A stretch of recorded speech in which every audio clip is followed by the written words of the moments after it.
사도행전 5장 12절에서 16절의 말씀을 함께 받들어 읽겠습니다. 시작.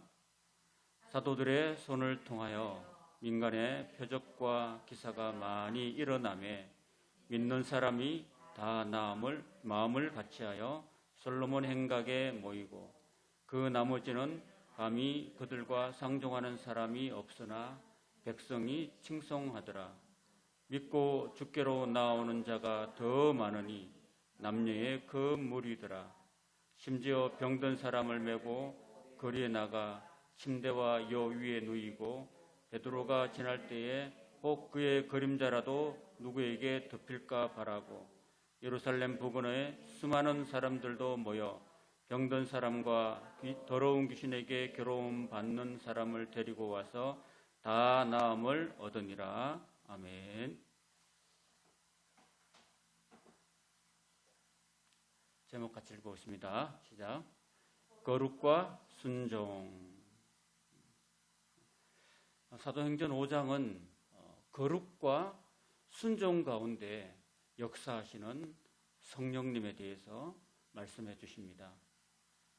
사도행전 5장 1절에서 16절은 첫째 부분으로 교회가 죄를 징계하고 그렇게 함으로써 더 거룩해지니까 성령의 역사가 더 강력하게 임하셨다라는 이야기입니다.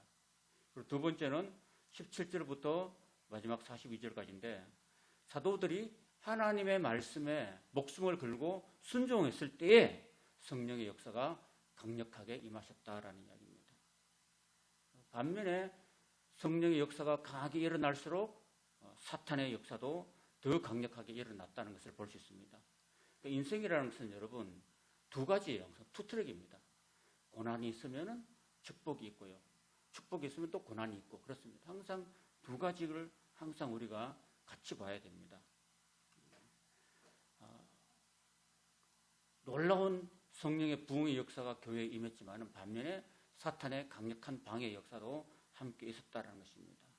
그래서 사탄의 역사로 사도들이 복음을 전하다가 감옥에 갇히고 핍박을 당하고 매를 맞기도 했지만 하나님께서는 천사를 보내시고 또 사람을 통해서 순종하고 생명의 말씀을 전하는 사도들을 건져주셨다는 것입니다.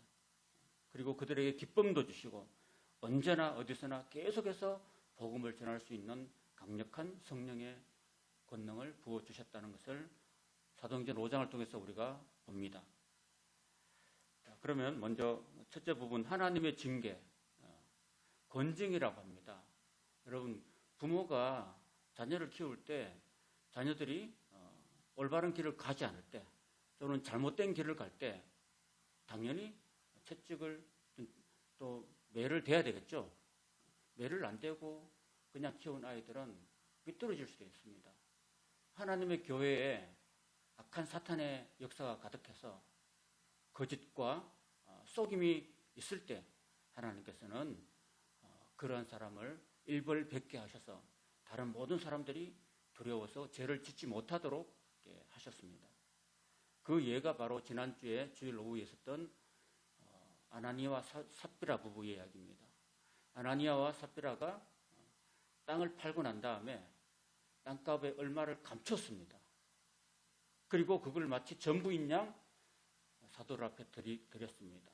근데 베드로가 영안이 맑아져서 정말 이것이 땅값 한 전부냐고 물어봤을 때 거짓으로 예, 그것이 땅값의 전부입니다라고 말했을 때 그 두 부부가 성령을 속인 죄로 하나님 앞에 목숨을 잃은 사건이 있었던 것입니다.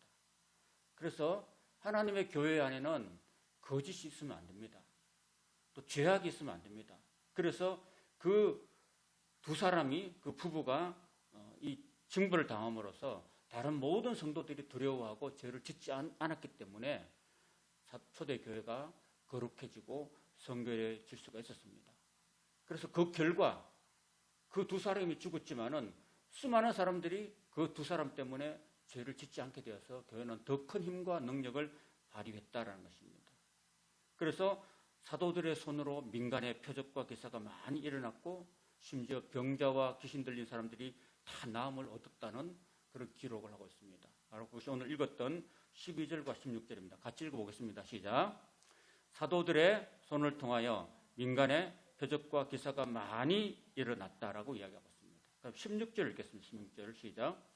예루살렘 부근에 수많은 사람들도 모여 병든 사람과 더러운 귀신에게 괴로움 받는 사람들을 데리고 와서 다 나음을 얻었다는 것입니다. 그러니까 교회가 거룩해지니까 하나님의 성령의 역사가 더 크게, 더 강력하게 임했다는 것입니다. 오늘 저와 여러분이 이 말씀을 통해서 우리가 꼭 되새겨 봐야 될 것은 오늘 저와 여러분들도 하나님 앞에서 거룩해져야 돼요. 죄악을 버려야 됩니다. 내 속에 거짓을 버려야 됩니다. 하나님은 죄 가운데 역사하지가 않습니다. 하나님은 죄인과 함께 하지 않습니다. 하나님은 죄를 버리는 사람과 함께 하십니다.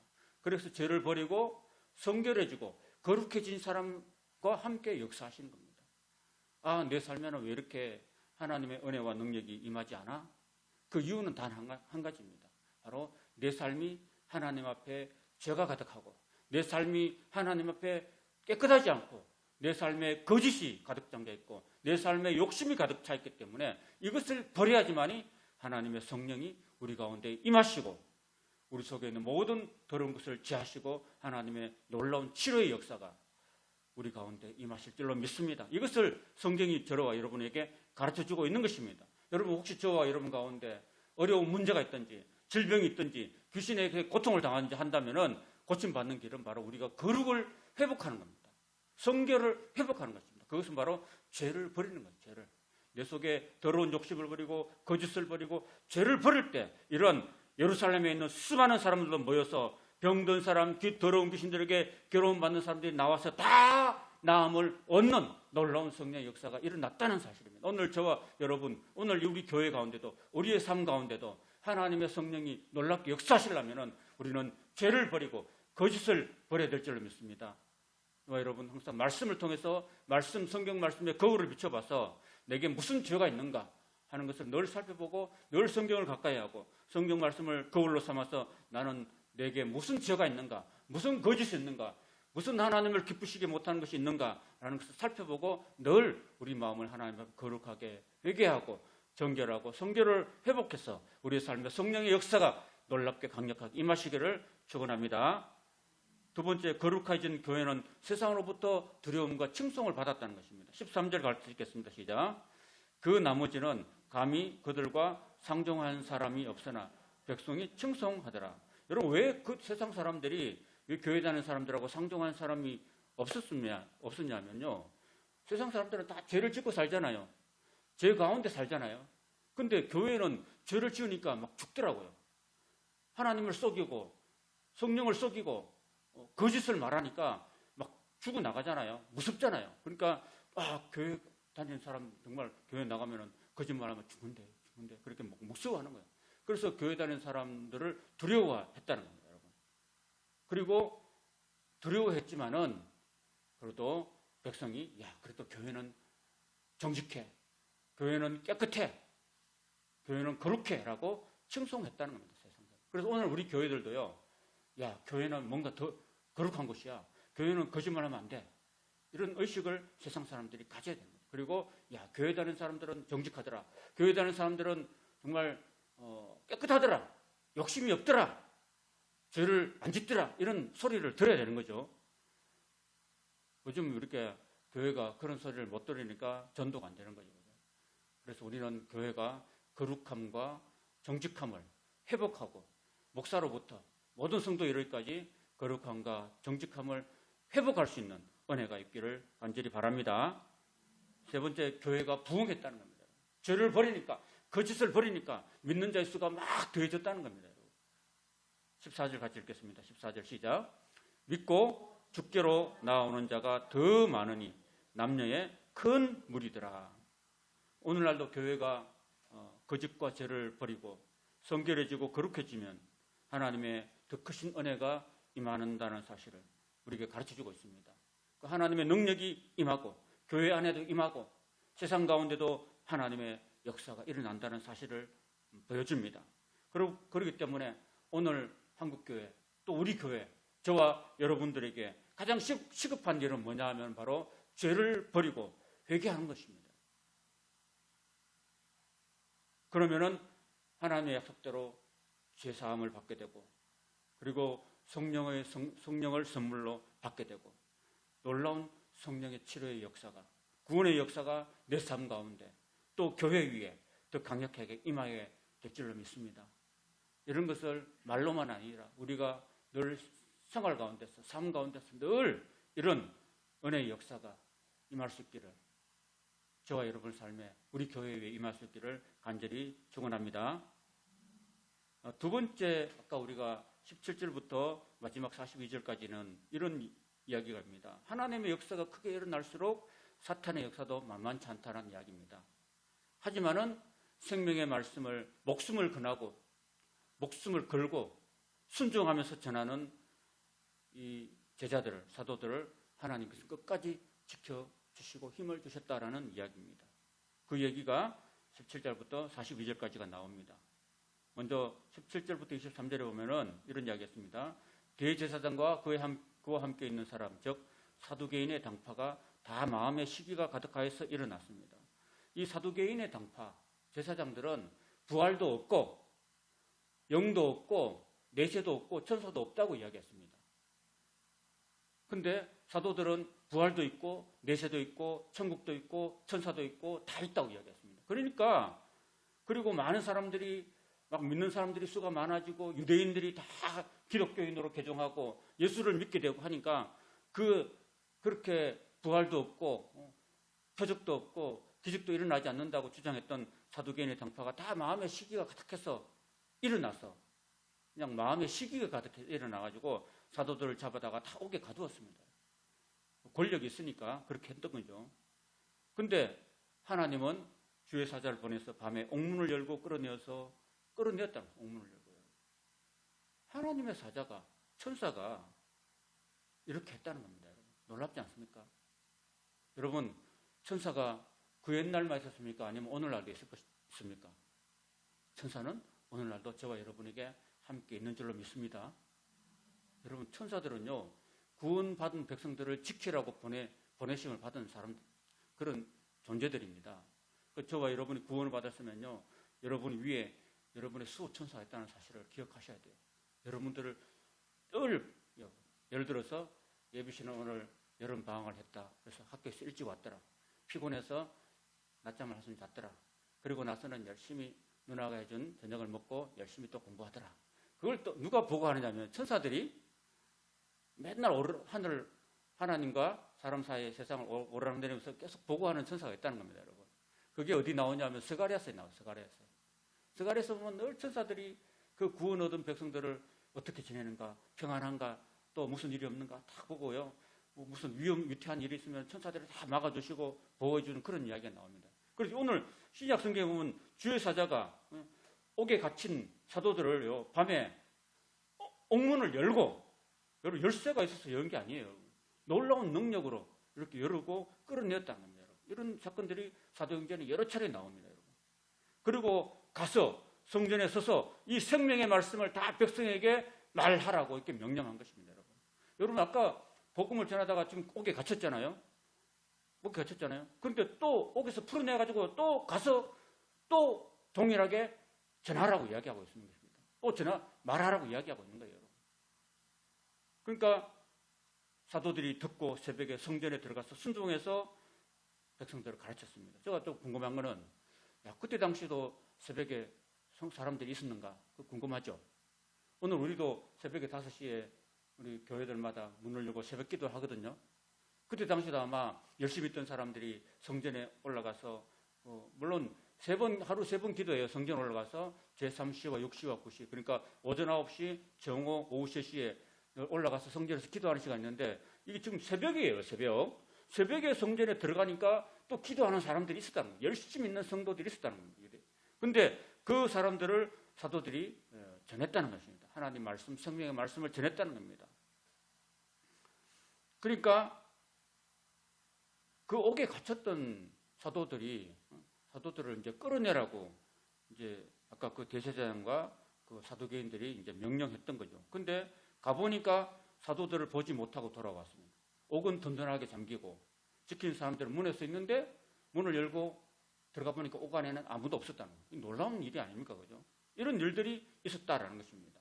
이런 일들이 사도행전 5장만 있었던 게 아니라 사도행전 12장에도 등장합니다. 12장에 보면은 5절에서 10절에 보면 헤롯에 의해서, 헤롯 왕에 의해서 복음을 전하다가 사도들이 또 감옥에 갇혔어요. 특별히 베드로가, 수제자 베드로가 옥에 갇혔는데 하나님의 천사를 보내가지고 베드로를 건져주시는 그런 이야기를 볼 수 있습니다. 사도행전 12장 5절에서 10절에 보면 이런 이야기가 있습니다. 이에 베드로는 옥에 갇혔고 교회는 그를 위하여 간절히 하나님께 기도했다는 것입니다. 그 교회가 그 옥에 갇힌 사도들을, 베드로를 위해서 간절히 기도했다니까, 기도하니까 하나님이 놀랍게 역사하는 거예요.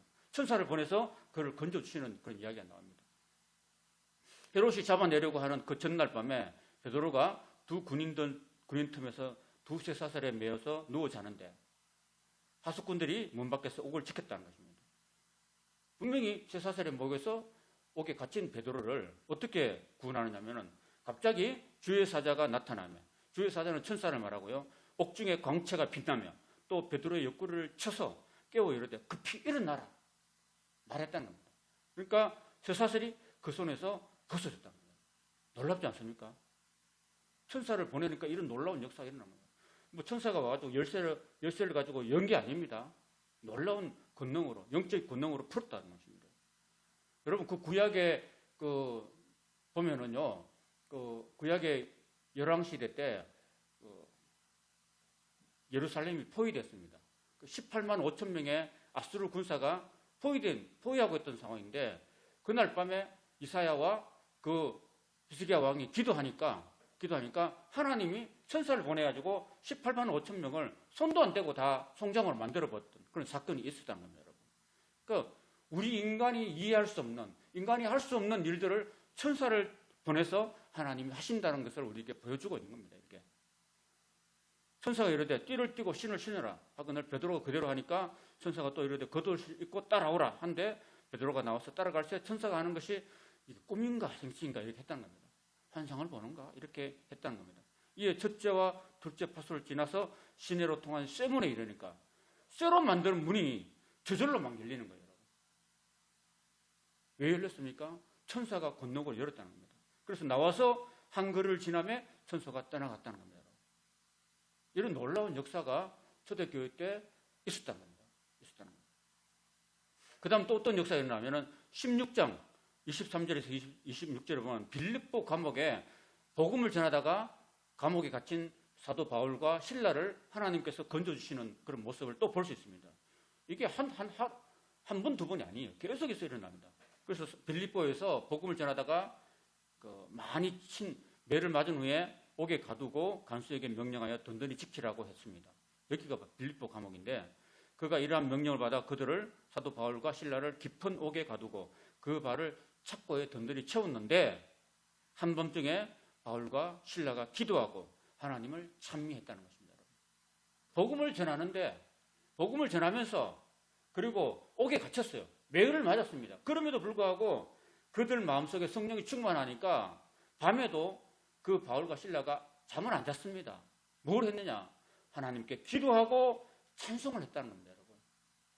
그 고난 중에서도 그 고통 속에서도 등짝에 채찍을 맞아가 피가 흐르는 상황 속에서도 하나님을 원망하거나 불평한 게 아니라 기도하고 하나님을 찬송했다는 겁니다.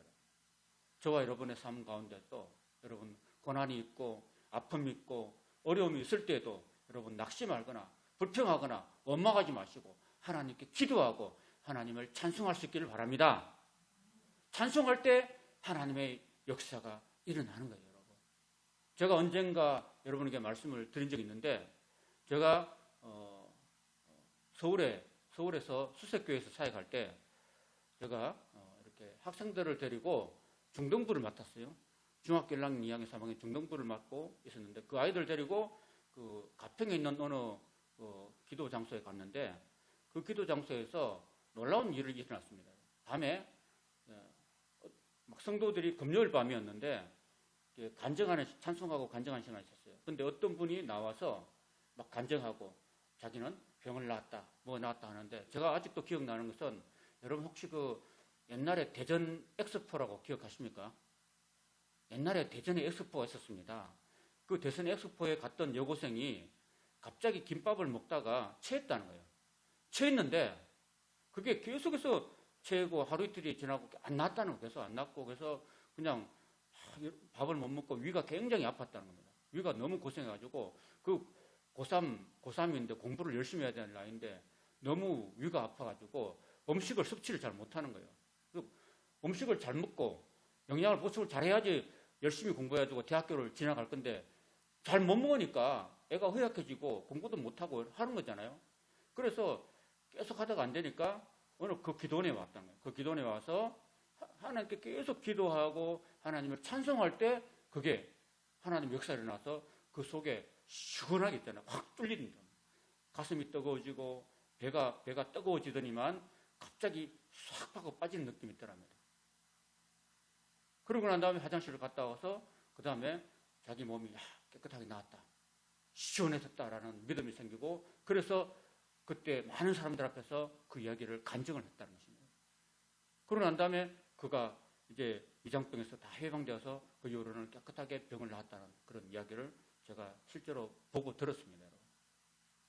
그러니까 우리가 힘들고 어렵고 아플 때 주님을 위해 하다가 고난당할 때 그때 여러분 우리가 원망하는 것이 아니라 항상 우리가 기억해야 될 것은 어렵고 힘들수록 상황이 어려울수록 하나님께 기도하고 하나님을 찬송할 때 우리가 하나님의 역사를 경험하게 될 줄로 믿습니다. 여러분 밤에는 자야 되죠. 조용하게 자야 되죠. 그죠? 근데 죄수들이 들었어요. 여러분. 이 죄수들이 들었다는 것은요. 보통 밤에 막 노래하면 막 시끄럽다고 못 잔다고 소리 치잖아요. 근데 바울과 실라가 하나님을 찬송하는데 그 찬송이 너무나 은혜로운 거예요. 세상 사람들이도 안 믿는 사람들이 들을 때도 너무나 듣기 좋고 막 조수미가 부르는 만큼 굉장히 막 천상의 그런 소리로 들린 거예요, 여러분. 그렇게 죄수들이 들을 정도로 그 찬송이 너무 은혜스러웠다는 겁니다, 여러분. 그 찬송이 너무나 은혜로웠던 겁니다. 그래서 그 은혜로운 찬송 속에서 하나님이 놀라운 역사를 일으킵니다. 갑자기 큰 지진이 나서 옥토가 움직이고 문이 다 열리며 모든 사람이 메인 것이 다 벗어지는 그런 놀라운 역사가 나타났다는 겁니다. 저 여러분 삶 속에서도 이런 기도와 찬송 가운데 하나님의 역사를 경험하는 치료의 역사를 경험하는 해방의 역사를 경험하는 여러분의 삶이 되시기를 주님의 이름으로 축원합니다. 그 다음에 이제 사도들에게 전하신 생명의 말씀이 있었던 것입니다. 그 복음에 정인된 사도들과 또한 성령의 이야기를 하고 있습니다. 그게 바로 사도행전 5장 30절에서 32절인데 같이 한번 읽어보겠습니다. 시작. 너희가 나무에 달아 죽인 예수를 우리 조상의 하나님이 살리시고 이스라엘에게 회개함과 죄사함을 주시려고 그를 오른손으로 높이사 임금과 구주로 삼으셨느니라. 우리는 이 일의 정인이요 하나님이 자기에게 순종하는 사람들에게 주신 성령도 그러하니라 하더라. 그러하니라는 말은 정인이다 이 말입니다. 성령도 정인이다. 다시 한번 보십시다. 너희가 나무에 달아 죽인 예수. 그러니까 사람들이 예수를 나무에 달아서 죽였잖아요. 누가 죽였냐면 종교 지도자들이 죽였습니다. 여러분. 그 사두개인과 대제사장들과 장로들 이런 관원들이 예수님을 달아 죽였단 말이에요. 그런데 누가 살렸습니까? 우리 조상의 하나님이 살렸단 말이에요. 종교 지도자들은 죽이고 하나님은 살리셨단 말이에요. 종교 지도자들은 하나님을 대적했던 사람들이었어요. 그런데 하나님이 그를 살리셨다. 하나님이 그를 죽음 가운데서 사망 가운데서 일으키시고 부활 생명체로 살리셨다는 겁니다. 이것이 복음입니다, 여러분. 예수님이 십자가에 죽으셨다는 것과 하나님이 그를 다시 살리셨다는 것이 복음입니다, 여러분. 그 살리신 하나님, 그 예수님이 다시 부활하시고로 말미암아서 여러분 예수님이 죽으실 때 어떤 일이 있었냐면은 이스라엘에 하나님의 성전이 있었는데 성전에 지성소에 휘장이 있었는데 휘장이 커튼이 있었는데 그 커튼이 위에서 아래로 확 찢어지는 역사가 일어났다는 겁니다. 그게 무슨 얘기냐면은 그 지성소는 1년에 대제사장이 한 번만 들어갈 수 있었습니다. 대속죄일이에요. 7월 10일 대속죄일이에요. 근데 그 휘장이 위에서 아래로 확 찢어진다. 예수님의 죽으심으로. 예수님의 십자가의 죽으심으로 말미암아서 우리가 누구나 다 하나님께 나아갈 수 있는 길이 열렸다는 이야기입니다. 누구나 다 하나님께 나아가서 회개하고 죄사함을 얻게 된다는 그런 이야기를 하고 있는 것입니다. 그래서 예수님이 십자가에 죽으시고 부활하심으로 말미암아서 이스라엘에게 회개할 수 있는 기회, 죄사함을 받을 수 있는 기회를 주셨다는 겁니다. 그러기 위해서 예수님을 하나님께서 오른손으로 높여서 임금과 구주로 삼아 주셨다는 것입니다. 예수님께서 우리의 구주가 되시는 거예요. 예수님께서 우리의 왕이 되신다는 겁니다. 그래서 이 일에 우리가 정인이다. 예수님의 십자가와 부활의 정인이다. 그리고 잘 보세요. 하나님이 자기에게 순종하는 사람들에게 주신 성령이라고 했습니다. 여러분, 성령은 누구에게 주십니까? 하나님을 순종하는 사람들에게 성령을 주신다는 이야기입니다. 저와 여러분이 하나님의 말씀에 순종할 때 바로 성령을 주신다는 이야기입니다. 우리가 하나님께 불순종하고 죄를 짓고 살면은 성령은 우리에게서 떠납니다. 성령이 떠나면은, 빛이 떠나면은 어둠이 그대로 임하는 거죠. 귀신이 들어오는 거죠. 우리는 꼭 하나님께 순종하는 저와 여러분들 되시기를 바랍니다. 오늘 제목이 뭐예요? 제목이 거룩과 순종입니다. 거룩해질 때 성령이 역사하시고 우리가 하나님께 순종할 때 성령이 임하신다는 사실을 꼭 기억하시기 바랍니다. 자, 그리고 복음을 전하는 제자들을요, 하나님께서 천사들뿐 아니라 또 사람을 통해서도 구원해 주십니다. 여러분. 여기 보면은 바리새인 교법사 가말리엘을 통해서 사도들을 이제 건져주시는 부분을 볼 수 있습니다. 이렇게 바리새인이라고 나와요. 바리새인. 아까 제 사도들을 잡아서 옥에 넘긴 사람이 누구냐면 사두개인이에요. 사두개인은 부활이 없고 천사도 없고 영도 없고 내세도 없다고 주장하는 사람 반면에 바리새인은 천사도 있고 부활도 있고 영도 있고 천국도 있다고 이야기하는 사람들입니다. 그러니까 이 바리새인이 그죠? 그때 딱 사도들을 없애려고 죽이려고 할 때 하나님께서 이 바리새인 교법사 가말리엘을 통해서 사도들을 지켜주시는 그런 내용을 볼 수 있습니다. 하나님은요, 사람들을 통해서, 천사를 통해서 우리를 지켜주시기도 하고 또 사람을 보내서 우리를 지켜주시기도 하는 겁니다. 그 내용이 33절과 33절부터 42절에 나옵니다. 잘 보십시오. 그들이 듣고 크게 놓아요. 사도들을 없이하고자 할세. 사도를 죽이려고 했습니다. 사도들을 죽이려고 했을 때 하나님께서 이 가말리엘을 통해서 이제 또 구원해 주십니다. 보시면 바리새인 가말리엘은 율법 교사로 모든 백성에게 존경을 받는 자라. 공회 중에 일어나 명하여 사도들을 잠깐 밖에 나가게 했다는 겁니다.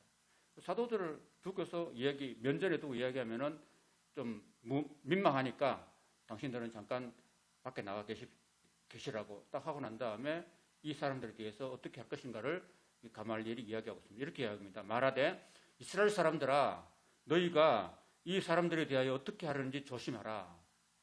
함부로 하면 안 된다는 이야기를 하고 있습니다. 이전에 드다라는 사람이 일어나서 스스로 선전함에 약 400명이 따르더니 그가 죽임을 당함에 따르는 모든 사람들이 흩어져 없어졌다. 드다라는 사람이 있었다는 겁니다. 드다가 자기가 메시아다, 내가 재림 예수다 이렇게 했는데, 그래서 여러분 그 구약에 보면 여호수아가 요단강을 건널 때 물이 말랐어요. 물이 멈춰서 말랐다는 거예요. 마른 땅처럼 건너갔다는데 이 사람, 이 드다라는 사람이 여기 전해오는 전성에 의하면은 여리고에 요단강이 흐르고 있어요. 요단강이 흐르는데 요단강이 마르게 할 것이다라고 자기가 선포하고 마르게 하고 우리가 건너갈 것이다 이렇게 했는데 많은 사람들이 그 말을 믿고 따랐는데 그 일이 일어나지 않았어요. 일어나지 않으니까 이 드다가 죽임을 당하고 그 따랐던 400명이 다 흩어져 버렸다는 이야기를 하고 있습니다. 그러니까 그거는 하나님의 역사가 아닌 거죠. 사람이 스스로가 지 마음대로 일어났던 거죠. 그러니까 이것은 그거는 그냥 인간이 일어났으면 그냥 없어진다. 신경 안 써도 된다. 냅둬라 이런 이야기입니다. 그다음 또 하나 더 이야기할 때, 그 후에 호적할 때에 예수님이 태어날 때 그때 로마 황제가 호적 명령을 내렸거든요. 호적 명령. 호적 아시죠? 주민등록을 하는 거죠. 우리도 옛날에는 호적했잖아요. 호적할 때는 지금은 전파가 발달해가지고 여기서도 내가 본 적이 대구여도 여기서도 가능하죠. 좀 옛날에는 본적지까지 다 가야 됐어요. 그리고 예수님도 그 본적지가 베들레헴이었기 때문에 나사렛 사람이지만은 여기까지 내려온 거죠. 내려와서 본적지까지 내려왔던 거죠. 내려와서 거기서 호적을 하고 이제 올라갔다는 겁니다. 호적을 하는 이유는 그때 당시 로마에 흩어졌던 모든 사람들이 등록을 하고 사람들에게 세금을 거두기 위해서 그렇게 호적을 했다는 겁니다. 근데 호적할 때 호적하는 목적이 바로 세금을 거두는 거였거든요. 세금을 거두는데 세금이 바로 로마 황제한테 내는 세금이었어요. 근데 이 갈릴리의 유다라는 사람이 일어나가지고 백성을 깨워서 우리가 세금을 내야 될 분은 하나님밖에 없다. 하나님께만 세금을 내야 되고 하나님께만 그 11조를 내야 되고 하나님께만 헌금을 해야 된다라고 주장하면서 로마 황제한테는 우리가 세금을 할 것이 없다라고 주장했다는 겁니다. 주장하다가 그도 죽었다는 겁니다. 죽으니까 따르는 모든 사람들이 다 흩어졌다는 거죠. 그죠? 여러분, 우리가 하나님께만 세금을 내야 돼요? 아니면 세상에도 세금을 내야 돼요? 나라에도 세금을 내야 되죠. 그래서 예수님이 그렇게 말씀하셨잖아요. 가이사의 것은 가이사에게, 하나님의 것은 하나님께 바치라고 그랬죠. 기억나십니까? 제가 누가복음 할 때 말씀드렸는데 기억나세요? 가이사의 것은 세금이에요. 세금도 우리가 내야 돼요. 근로소득세 내야 되고 이런 가지 법인세 다 내야 되죠. 우리는 나라의 국가의 그 보호 아래 사니까 당연히 국방세도 내야 되고 교육세도 내야 되고 소득세도 내고 다 내야 되는 거죠. 그리고 그 세금을 통해서 국가를 운영하니까 당연히 내야 되죠. 근데 이 유다라는 사람은 세금 내면 안 낸다고 주장하다가 죽은 거죠. 그건 하나님 뜻이 아닙니다. 하나님 뜻이 아니니까 죽은 거죠. 그래서 흩어졌다. 이런 이야기를 가말리엘이 하면서 자, 이제 내가 너희에게 말하는데 이 사람들을 상관하지 말고 버려두라. 이 사상과 이 소행이, 그런 예수님의 사상과 예수님의 모든 그 구원의 활동이 사람으로부터 났으면 무너질 것이다. 만일 하나님께로 났으면은 너희가 그들을 무너뜨릴 수 없고 도리어 하나님을 대적하는 자가 될까 한다. 이렇게 말했다는 겁니다. 맞죠? 이게 맞는 말이죠. 여기 옳은 사람이 있는 거예요, 여러분, 사실은. 이런 사람이 있는 거예요. 이런 가말리엘이 그때 당시에는 가장 유대 백성들에게 존경을 받는 랍비 중에 랍반이라고 합니다. 랍비 중에서 가장 존경을 받는 사람을 랍반이라고 해요. 랍반. 그때 이스라엘의 3대 랍반 중에 하나였습니다. 이 가말리엘이. 이 가말리엘을 통해서 하나님께서 사도들을 지켜주신 거예요. 그들이 옳게 여겨 사도들을 불러들여서 채찍질하며 예수 이름으로 말한 것을 금하고 놓아줬다는 겁니다. 죽이지 않고 그냥 채찍질하고 놓아줬다는 겁니다.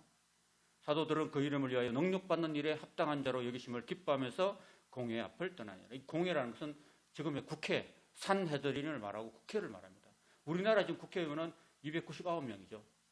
이때 이 산헤드린 공회는 70명쯤 돼요. 70명쯤 됐단 말입니다. 그 공회 앞에서 떠났다는 거죠. 떠나고 난 다음에 그들이 날마다 성전에 있든지 집에 있든지 예수는 그리스도라고 가르치기와 전도하기를 그치지 아니했다는 겁니다. 여기 보면은 채찍에 맞았어요. 채찍에 맞으면서도 그들은 능력받는 일을, 예수의 이름을 위해서 능력받는 일을 합당한 자로 여기심을 기뻐했다는 겁니다. 복음을 전하면서 마음에 기쁨이 있었다는 겁니다. 우리가 하나님 뜻대로 살면서 복음을 전하면서 살면서 저와 여러분이 성령이 주시는 마음의 기쁨을 우리가 누릴 수 있기를 주님의 이름으로 축원합니다. 말씀대로 살다가 어려움과 고난을 겪어도 마음에는 하나님이 주시는 기쁨이 충만하시기를 축원합니다. 그래야 우리가 견딜 수 있는 거죠. 우리가 하나님 뜻대로 살 수 있는 거고 채찍을 맞고 박해를 당해도 우리가 하나님을 전할 수 있는 그런 능력이 우리 속에 있는 거죠. 우리 교회 나올 때 힘들잖아요.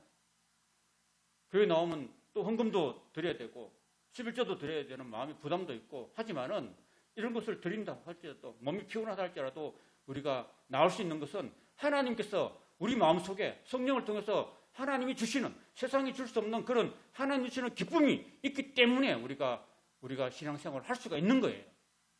그런 기쁨과 은혜가 저와 여러분에게 충만하게 임하시기를 축원합니다. 아멘. 그래서 주님 다시 오실까지 예수는 그리스도라고 가르치기와 전도하기를 그치지 않다. 노스톱.